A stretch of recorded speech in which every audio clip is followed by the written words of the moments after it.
All right, it is 6 o'clock, so we'll call the meeting to order and we'll open with our Pledge of Allegiance. I pledge allegiance to the flag of the United States of America and to the republic for which it stands, one nation, under God, indivisible, with liberty and justice for all. All right. Evening, everyone. We'll start with our activity reports. Since our last meeting, I have not had any formal meetings, checking around various things, but nothing yet to report as the year gets underway. So, pass it off down to Councilmember Hertzberg. Okay, I had a meeting on one of the new committees. I was assigned to the Green Roof Area Center Board meeting, and that was on Wednesday, January 20th. They had new officers: Joe Mussel, President; Linda Mussel, Secretary; Ron McInnes as Vice. They had all their committee reports, and then they thanked Inez for doing a great job, and she got a little bump in her salary and cost of living. And Inez and Red Day do a tremendous job out there, so we're lucky to have them. And Matt Dickhausen talked about the school project probably a little ahead of schedule. And I gave a report for the city discussing highlights of last year and what every department, the hot issues and what's new, and had a very nice meeting. Thank you. Councilmember Brick. I did the EDAP meeting on the 19th, and we discussed the new billboard signage and elected officers, since it was the first meeting of the year, or the new administration. And I think that was about it so far. So just kind of, that was my only formal meeting as well. Thank you. Councilmember Sweeney. I also was at the EDAP meeting with Megan, and that was, the billboard will be on the agenda tonight. And then we had the Planning Commission hearing. And we had a great turnout for it, and it went very well, and yeah, it was good. Okay. And that'll be on a future agenda, I believe. I believe so. Councilmember Thielen. Yeah, I have nothing to report. All right, thank you. So we'll move on to our department heads report. Just first on the list here, Chief Wagner. Thank you, and do I need to find a microphone? I can yell. Probably. There's the podium. Stand up there. I'm scared. Reach. Yep. I'll eat them, yeah. The mayor's got two of them. Yeah, I've got two. Feel free to have one of these. All right, so a couple things. We finally have gotten rid of 3 of our forfeitures. The Chevy truck sold for $30,000, the Volkswagen for $971, and the Ford Focus went to scrap. As much as we tried, we could not get the stupid thing running, and I wasn't about to put any more money into the car, so we got rid of it that way. We have seen a significant increase in narcotics in town of late, this month alone. So in the first 3 weeks, we've had 5 felony level cases. Probably the largest one was about 53 grams of methamphetamine that we took off an individual. So there's a significant uptick in narcotics running around town right now. I had a squad car that was struck by another squad car last week. Thank goodness it was the squad car that's being replaced. So we're in the process of working with the insurance company on that. Chances are we'll be bringing that to the council to decide what we're going to do with it when we figure out what's happening with that. Not a lot of damage, but it is on a car that we're replacing, which on a positive note, the new squad showed up on Friday. So that is currently up at the installers, and hopefully we'll have that within the next couple weeks. Officer LePatka just finished up DARE recently with the 5th grade class again. This year we had a little bit different graduation, had to do it virtual. By all accounts, from what he told me, everything went well. Staff is currently working through our new RMS system. It is a very cumbersome program, but we're probably about a year and a half before we replace that, or excuse me, a year and a half to 2 years before we replace it. So, you know, by the time we get it down, we'll be moving on to a new one. I think I told some of you this, body cams are slated to be installed. We have them, but the installation on all the software and hardware isn't going to happen until late April. So right now, those are just sitting kind of dormant in my office until we can get all that stuff taken care of. And then we had 2 of our staff that were vaccinated last week, as they've started rolling that out to first responders. And that's it. I assume then with the narcotics, Stearns County is still not taking people into custody? Correct. Okay. I shouldn't say that. Some of them, they will. One of the cases, there were some extenuating circumstances with one of the cases that they didn't go to jail on. But depending upon what it is, I think at least one of the arrests that we had for the narcotics had a warrant too, so they took them.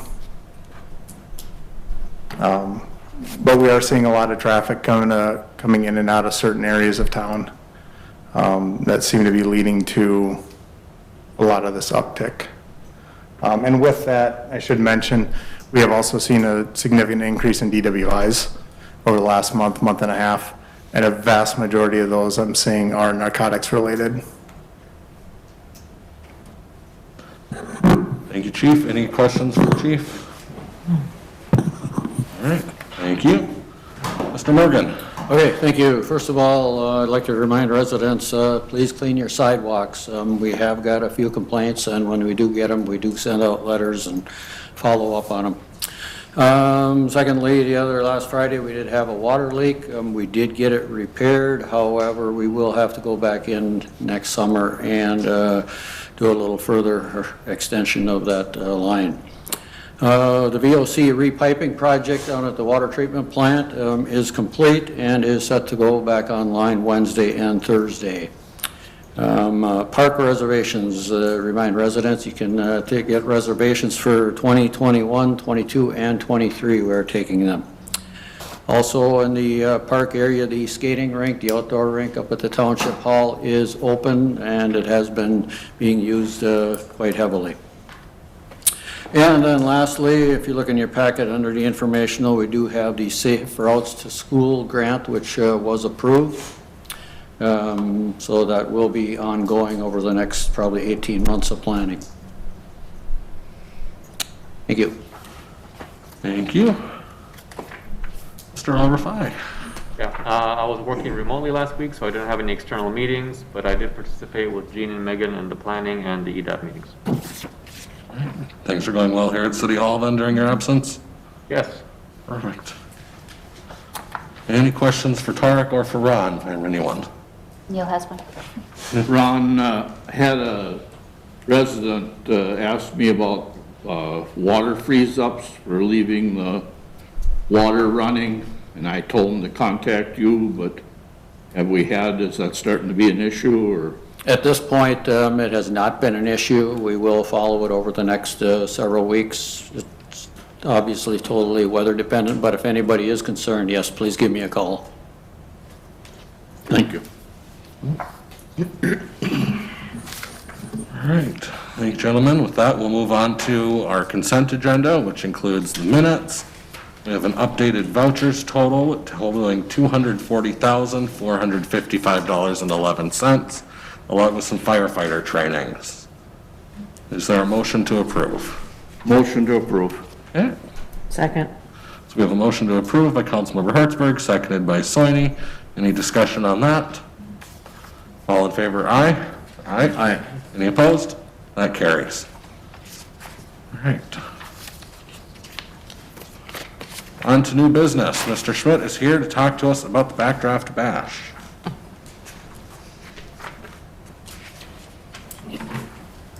My name is Shane Schmidt from the Fire Department. I also have Shane Jansen and Grant Leeser.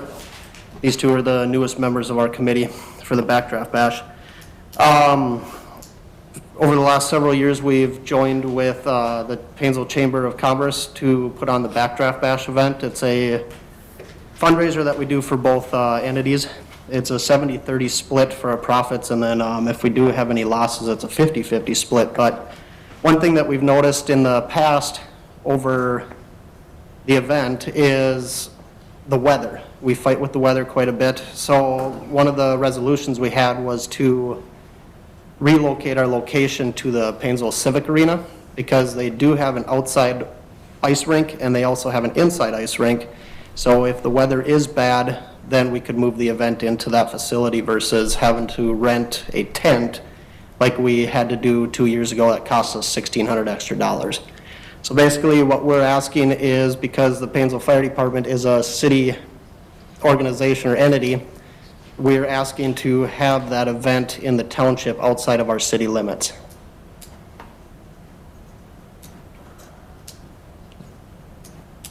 Thank you. Any questions for Shane? The township was fine with us. Yes, we already spoke with the township. They were okay with the event being out there, plus they are also going to be in charge of getting the liquor license as well. Okay. So the only thing that the city would have to worry about would be the insurance for the event, and then also we would have to go through a liquor class and holding the insurance, or basically holding the insurance in the liquor class. Okay. Thank you, Shane. If there are any other questions, feel free to ask them. Otherwise, I have a question. Being that's out of the city's jurisdiction for law enforcement, would be in charge, or who would take care of that? We've been in contact with Paul, and we've also been in contact with private security as well. Last year, when we were going to have the event up there, Paul was short-staffed, so we had to look outside of the area as well, but we'd definitely go with, or talk to Paul first as far as pricing. And also, we do look at other security agencies as well, just to compare prices and stuff. But in past conversations with Chief Paul, he's cut us a break and helped us out with that event. Okay, so you have it covered. Yes. Okay. anything else? Otherwise, is there a motion to approve? Is in the agenda? Or? I'll make the motion to approve holding the Backdraft Bash at Cronus Civic Arena on June 19th, 2021. Fingers crossed. We have a motion by Soini, seconded by Councilmember Hertzberg, to hold the Backdraft Bash at the Civic Arena on June 19, 2021. Any discussion with that? All in favor indicate by saying aye. Aye. Aye. All opposed? That carries. Thank you. Thank you. On to the billboards. Thanks, everyone. Thank you, gentlemen. Good luck. Thank you. All right. You want to talk to us about the billboards? Yeah, this came up in a couple of EDOT meetings ago. There's a billboard that has been up there for a couple of years, and even some of the dates on there say 2016. So since this is a billboard that's being offered to the city at really no cost except for the cost to put it up, we thought that we would replace it with something more relevant. And two ideas we had were, one is we want to talk about some of the Painesville employers that were having trouble finding employees, so we want to do something on that. So we decided to make one of the ads about hiring in Painesville and direct them to City Hall, at which point what we'll do is we will have, and I've included a sample of, current employers and what they're hiring for, and we'll call up local employers every so often and get an update from them, so anybody coming into City Hall, they'll be able to see what jobs are available in the area. The second ad was on the housing incentive program that the city is offering. So those are the two ads, and you have the examples in there.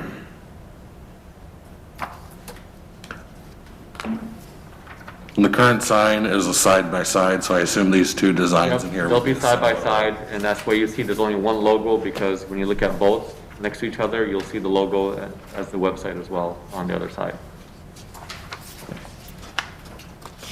Any questions about the billboard project? This would be on the same existing billboard? They're gonna remove that one and put this one up in its place. So you have a photo of the current one, that's gonna be taken down, and then the two new ones will be up. But on the same, Yes, platform or? same one.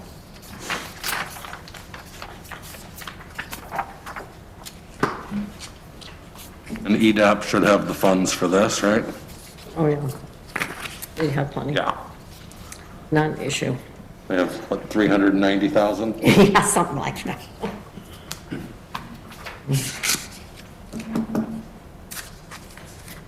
I'll make the motion to update the billboard in the amount of $1,200 with funds coming out of the EDAP Fund 220. A second. All right, we have a motion by Councilmember Soini to update the billboard in the amount of $1,200 with funds coming out of EDAP Fund 220, seconded by Councilmember Brick. Any discussion on that? All in favor indicate by saying aye. Aye. All opposed, same sign. That carries. All right, on to some updated appointments. Nothing has particularly changed with these appointments, just filling in Paul's name where it used to say unknown before. I have been in contact with Tammy Stanger from the chamber about scheduling a meeting. She and I just need to finish our game of email tag to get that set up and figure out who will be representing the chamber. And then there's a vacancy on the Park and Tree Board. I'm, again, playing phone tag with somebody from there to try and fill that, but Jean shared that we may have another individual who's interested, so we should be good with that. Any questions about that? Otherwise, is there a motion to approve? So moved. We have a motion by Councilmember Hertzberg. Is there a second? Second. Seconded by Councilmember Thielen to approve as presented on the action sheet. Any discussion? All in favor indicate by saying aye. Aye. All opposed, same sign. All right, that carries. On to the city board member appointments. I talked about these as one because it just made more sense.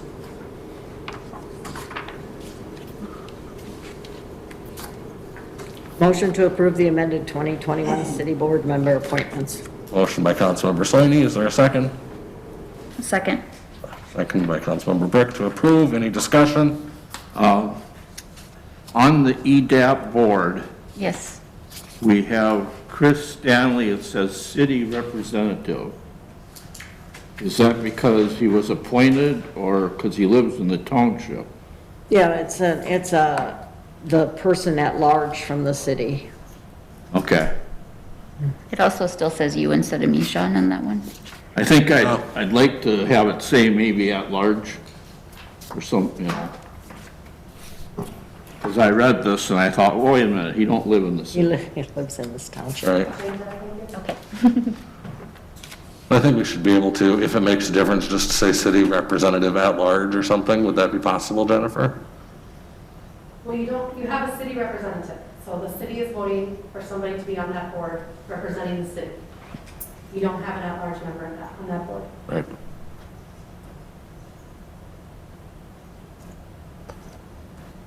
I think it's because he is from an institution that helps the city make some of those financial funding recommendations.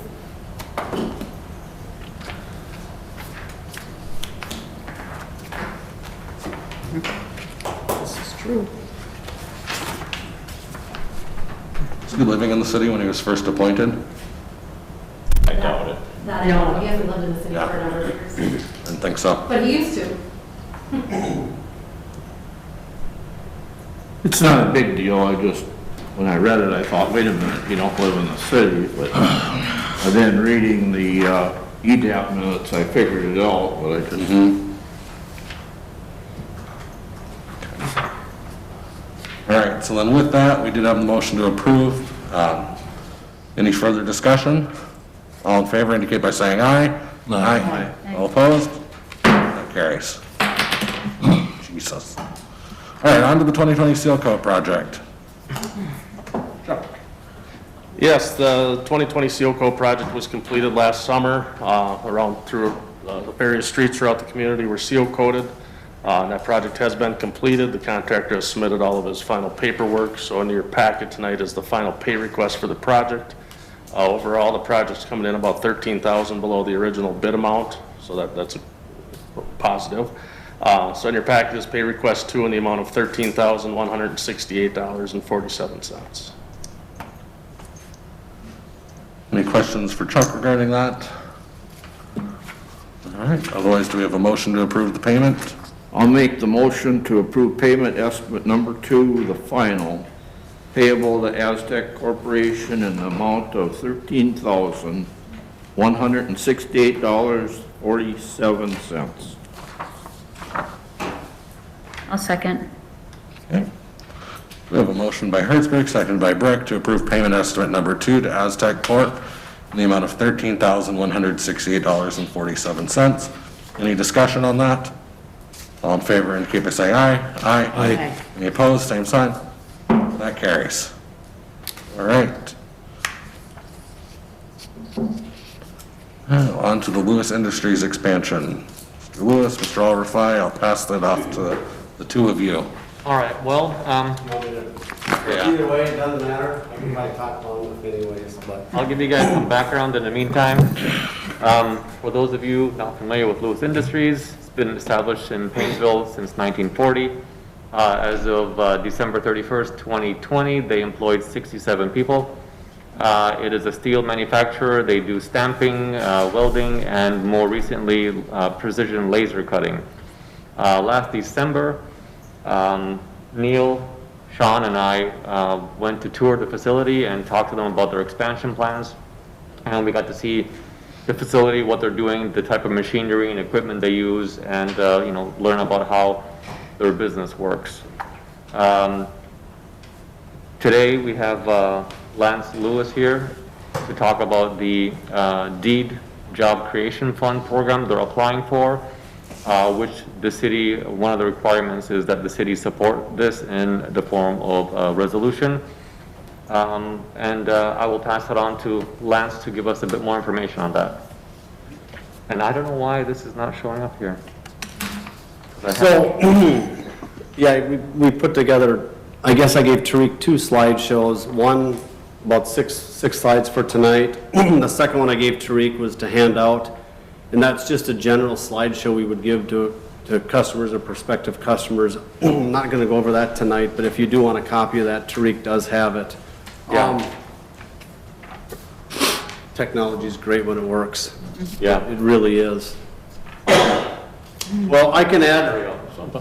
Well, we got one, not the other. Oh, now we got I them. don't even know where to look anymore. Really what I wanted to do tonight was just put together a little description of what we're looking at. We're looking at doing quite a large expansion. In the process of doing this expansion, we're really doing a total facility overlay or plan, looking out 1, 3, 5, 10, 20 years. What does our property have that we can continue to use, and at what point in time is our property fully covered? So the 4 points really is the deed application, which is what we're asking for tonight. That's the resolution that Tariq wrote. And we've been working with the state quite a bit. As we get larger and our stuff becomes more complex, our needs become more complex, and we can work on different things with the state. So the Job Creation Fund is what we're working with DEED on, and really it's for DEED to help give us funds to maintain competitiveness in our environment. You can make anything that we make anywhere over the world, and we're fortunate enough to be able to do it here. We're fortunate enough to be able to do it cost competitively, and we have to continue to make sure that we can do that. So that's what we're asking for in the DEED application. A couple other things that I just put up here that are going to be coming up as we gear up to do this expansion. At some point in time, we're going to be coming to the city and asking for tax abatement. The reason we're asking for tax abatement is we already have a TIF district, and we can't have a TIF district on top of a TIF district, so the only other alternative that we have is tax abatement. So I'm kind of talked to Tariq and said, let's figure this thing out together, let's understand what it is. Several other large projects in the area have gone down this route, so let's learn about it together. That's not our ask tonight. I'm just gearing you up for some stuff. The railroad abatement, I've talked to Ron on several times. We're in the process of getting that taken care of. The people we have working with it have a very aggressive timeline. I know Scott Marlin's been talking to Jennifer in the city. Really, there's nothing here tonight that you guys need to know, more just informative, that I think this whole thing is going to be wrapped up very shortly. We're going to take care of it, and we're bringing everybody else into it. What I mean everybody else, the property owners along the line that's not abated, Valley Industries, Inez Agronomy, Northern Natural Gas, I said Valley already, Viessmann Trucking and us are the 5 entities. We're well on our way to taking care of that. We just need your support. If anything comes up, I think they have to do some plot maps and different stuff I'm not familiar with. Again, we're well on our way. The last one is the retention pond, and the timeline was supposed to be up with the railroad abatement, but just the retention pond. Really, this shouldn't affect our expansion, as we already have a retention pond in our last expansion. We have got all the surveying work done, says we're okay with it. But as we're addressing other needs in the industrial park, this has to be addressed for water retention, water drainage, future expansion of other businesses. If we continue on our expansion route, eventually we would need the water retention issue addressed anyways. So we're looking at just having it all taken care of at one time. Just kind of a timeline, if you want to go to the next slide. So just a little bit at a high level where we're going. I would invite anybody here, if they're interested in a tour of Lewis Industries, you're more than welcome anytime to come take a look, see what we're doing. See how we have really some of the most high-tech, state-of-the-art equipment, not only in the state of Minnesota, but in the world. I'd get into that on a tour. I would bore you for the entire evening. But so what we've done is, over the last 20, 30 years, Lewis Industries has really grown to be one of the largest job shop manufacturers in our category. So if you actually take a look from Chicago to Los Angeles and everything in between, we're a top 50 job shop fabricator in the United States, which is really impressive to say in our area. We want to continue on that trajectory, and we want to continue to service and develop customers that we're developing and servicing. So we're planning ahead in our market.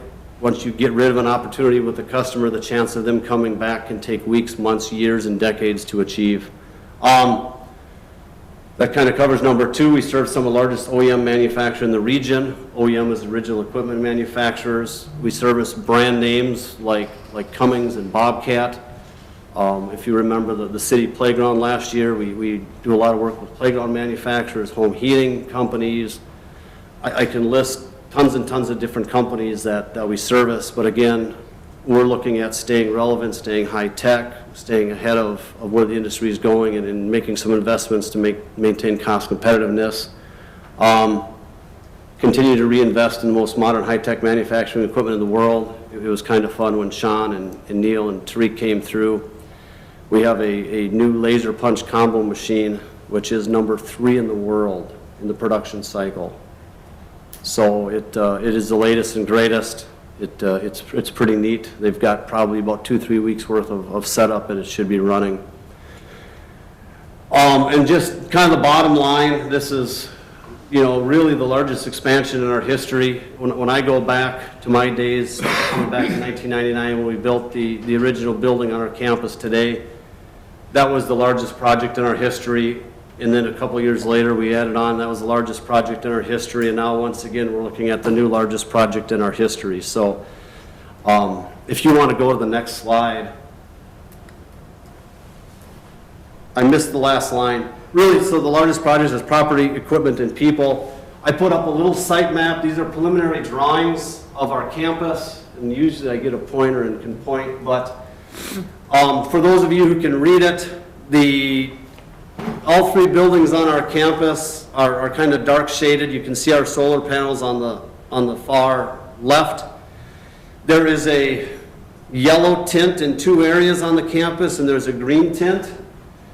The 2 yellow tints are what we're looking at currently with the expansion we're considering, and it's really connecting all 3 buildings in some fashion to create a horseshoe. I've had several people in over the last number of weeks, and including some people from the council, the building inspector, really just trying to eliminate any obstacles before we get into the actual planning and finalization and construction, so on and so forth. So our stage right now is really pre-planning it, trying to eliminate obstacles. When you're looking at a site plan like this, the obstacles become limitless. The green on the map, you'll see two sections.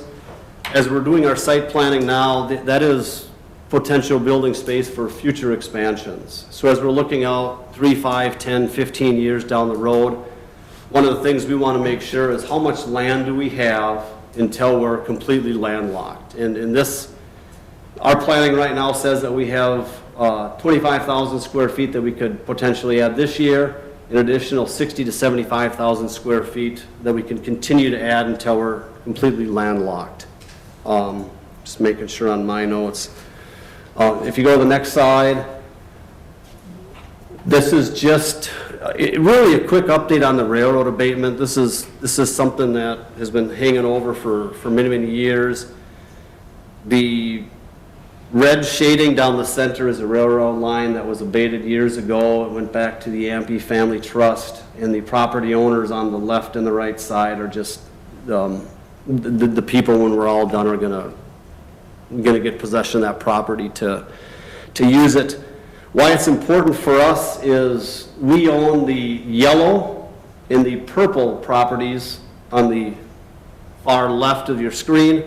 We want to build over the property lines, so any building permit, anything like that, will not be issued until this is taken care of. If we just get to the next slide. Equipment, just a quick note, nothing more than just saying, the equipment we invest in, and these are all kind of buzzwords that you guys hear left and right in the world today, but we deal with automation, we deal with robots. In fact, our third robotic welder is going to be arriving in the first week in March. We deal with high-tech equipment. If you think about Star Wars and the laser guns and the laser beams and all that cool stuff, we deal with that every day at our facility. And in fact, the story I'd like to tell is one of our fiber lasers, if you actually flip it upside down, you could shoot a Boeing aircraft down at 60,000 feet. It doesn't get much more high-tech than that. Boeing doesn't need help taking aircraft down anyways, but. So just, the high-tech stuff we're doing is really, really advanced, not only for what we do here, but for places in the world. And just the last thing, a lot of times when we invest in equipment, nowadays much more equipment has safety features designed into it. So if you're familiar, for instance, with a press brake, the old adage was light curtains and get your hands out of there so you don't lose it. Press brakes are now designed with the capability of when you remove your hand, then it operates. And it's that smart that when your hand is actually in the way, it won't move. The guys that set up the machine oftentimes like to take someone's cell phone, put it in there, and show how fast it stops. No one wants to lose their iPhone anymore, so it's a great demonstration. If we go to the next slide, this is just a little Excel spreadsheet we put together. Really, since I came back in 1999, it's always impressive when you can throw out something. We're a top 5 employer by payroll in Paynesville, and the last data I looked up was the school payroll from 2017, and we actually have a larger payroll than the Paynesville school does nowadays. So just as a comparison of what we're talking about here, a lot of people understand the school, but we're kind of back in the industrial park, so not a lot of people understand what we do. Based on the deed application, they have to vet us for the wages we pay, the benefits we pay. We're well above any standard that they meet, which is always nice. We always try to compare ourselves to teacher salaries and things like that. And then just the kind of projection on the payroll, and one of our deals with dealing with the state is how do we track this and how do we do this. But even with COVID and some of the numbers, you can see that since the fall and what our projections are, we're actually ramping up and bringing on quite a few people. And we do this with long-term implications in mind. We don't ever go after a customer and do one project and then say goodbye. We're looking at customers that we can deal with for the next 5, 10, 15, 20 years. So when we bring somebody on, it's not a short-term deal. It's always looking for long-term.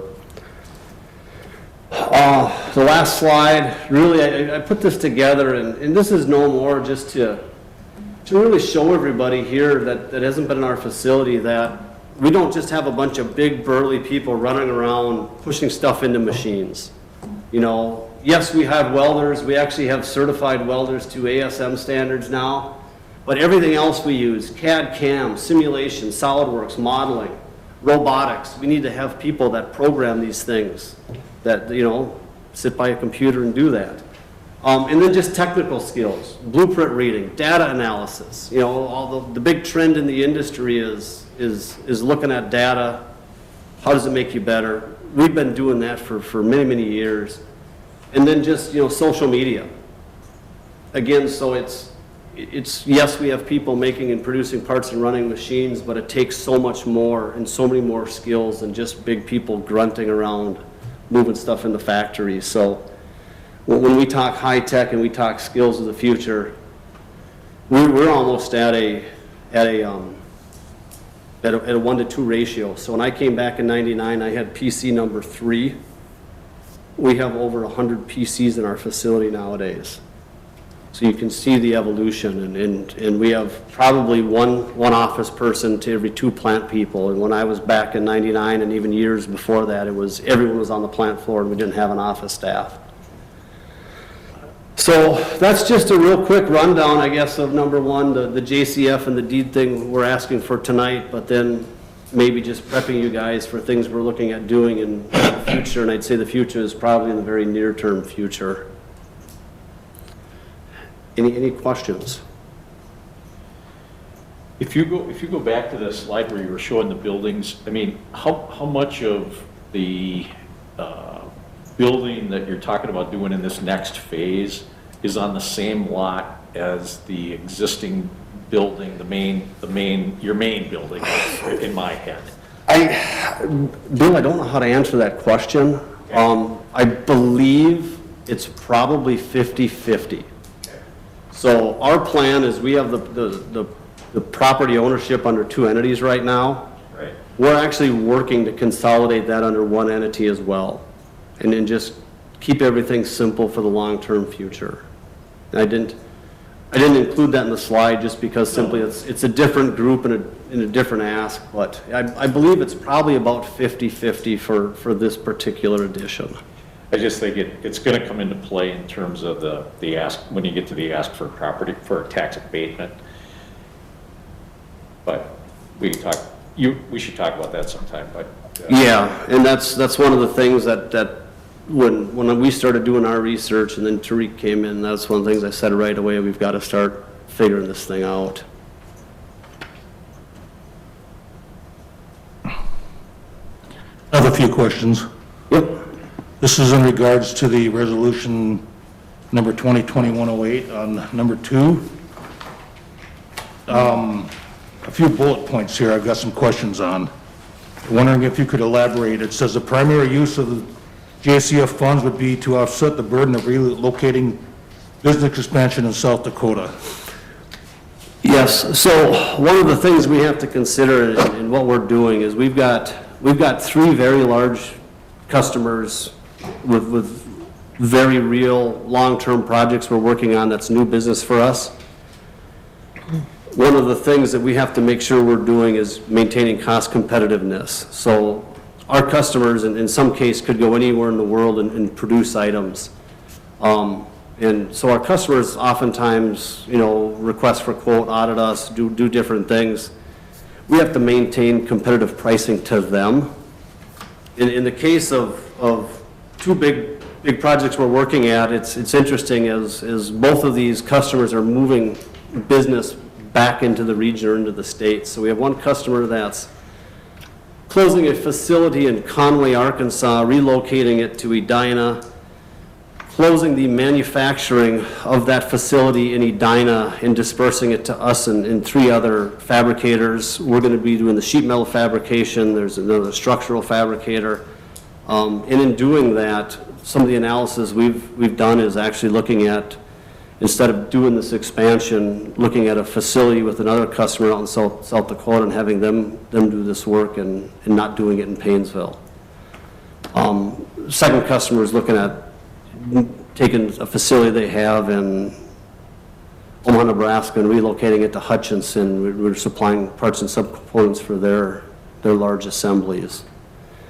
So, I mean, with our customers, we just have to completely do our due diligence, and if we have to weigh the option of doing it somewhere else that's more cost competitive based on different factors. And that's part of the ask, that's part of what DEED and the JCF does is balance out some of those uncompetitive factors that Minnesota offers. Thank you for clearing that up.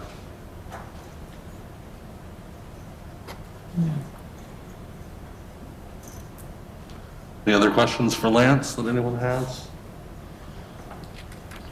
Again, as we're in this project, you are all invited to come take a tour, see what we're doing. I'd love to show you. Thank you for coming tonight. And thanks for hosting us a few weeks ago as well. Not a problem. Yeah.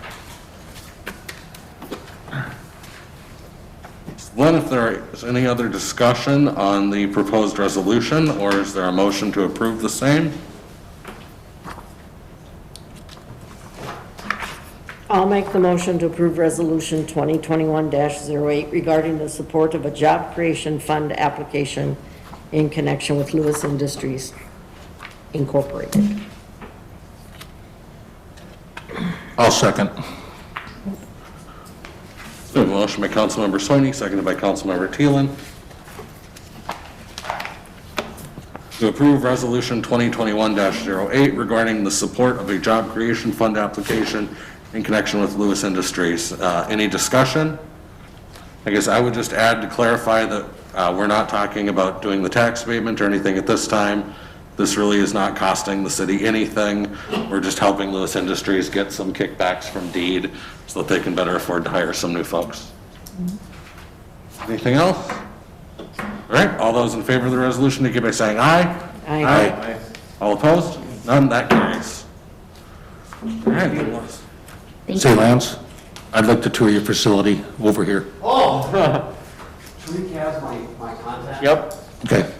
Anytime, just send me an email. yep, I'll work it out with you. Yeah, sounds good, thank you. I'll go with him, because I've been telling Logan for like 3 months that I need to come out there, so, you know, you have a chat with him about that. Not a problem. We'll see you guys soon then. Thank you. All right, thanks. All right, let me just have a few pieces of information and note that all of the reports at month end are available on the city's website. As Ron noted, the approval from the Safe Routes to School application, our police department reports, and then an add-on of some documentation from the Coalition of Greater Minnesota Cities. And with that, we are adjourned. Thank you.